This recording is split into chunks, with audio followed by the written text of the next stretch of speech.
ان کے بارے میں نہیں کیا سمجھا، یعنی کہ انہوں نے بھی یہی کہا۔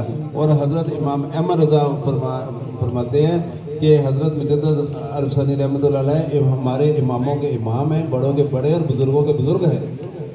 یہ حضرت امام احمد رضا بریلوی یہ فرما رہے ہیں۔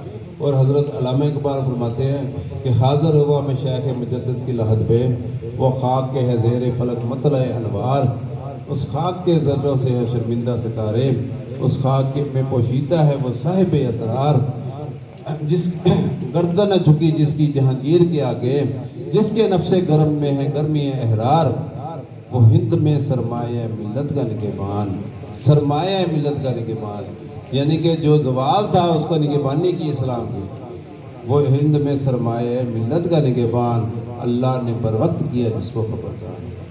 یہ تھے حضرت علامہ اقبال رحمۃ اللہ علیہ۔ ان سب بزرگوں کی رائے میں حضرت مجدد عرف ثانی کا جو رتبہ تھا، جو مقام تھا، وہ کسی اور کے نہیں ہے، سمجھے نا۔ مگر اس سلسلے میں اور بزرگ بہت ہوئے ہیں، سلسلے اس میں تمام نقشبندی سلسلہ اظہار نہیں کرتے بزرگ، اندر سے سارے حضرت مجدد عرف ثانی رحمۃ اللہ علیہ کو مانتے ہیں، سمجھے نا۔ ترکی میں ایک کانفرنس ہوئی، اس کانفرنس میں یہ تھا جو عالم اسلام، بہت علماء کرام اکٹھے ہوئے، اور عالم اسلام کو جو درپیش مسائل ہیں اس وقت، ان کا حل کیا ہے؟ تو انہوں نے فرمایا، سب نے ایک مشترکہ لاہ عمل ایک وہ بنایا اور کہا کہ ان کا حل یہ ہے، حضرت مجدد عرف ثانی رحمۃ اللہ علیہ نے اپنے مکتوبات میں لکھ دیا ہے 400 سال پہلے۔ اس سے کیا پتہ لگا کہ یہ وہ ہستی ہیں 1100 سال کے بعد آئے، اور مجدد وہ ہوتا ہے جو 100 سال، حضور نبی کریم صلی اللہ علیہ وسلم نے فرمایا کہ میری امت میں ہر 100 سال کے بعد ایک مجدد پیدا ہوگا جو دین کو نئے سرے سے تر و تازہ کرے گا۔ حضرت شاہ کیا نام ہے، عمر بن عبدالعزیز ان میں شامل ہیں، حضرت امام شافعی ہے، حضرت امام ابن سری ہیں، اور بھی کئی بزرگ ہیں۔